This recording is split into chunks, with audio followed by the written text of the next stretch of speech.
to do negative staining, you first have to have a glow discharge machine, turn it on, and I use protocol 1.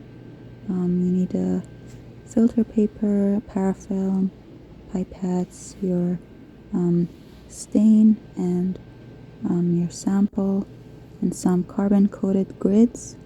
And you also need to lay some water and stain, 50 ml each, 3 of water and 1 for stain.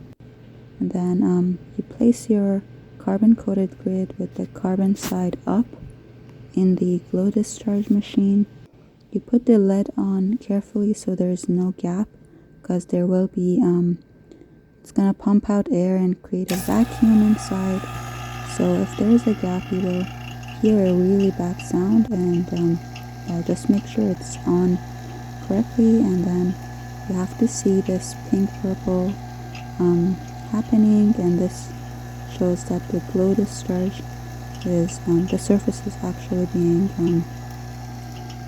charged. So if this doesn't happen, your sample will not stick to the surface. And I use 5 microliters of 0.003 mg per ml sample.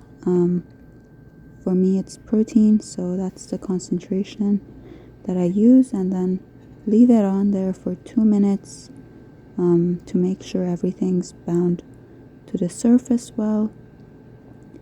And you have to do this, and then you get rid of the extra sample by dabbing everything on the filter paper.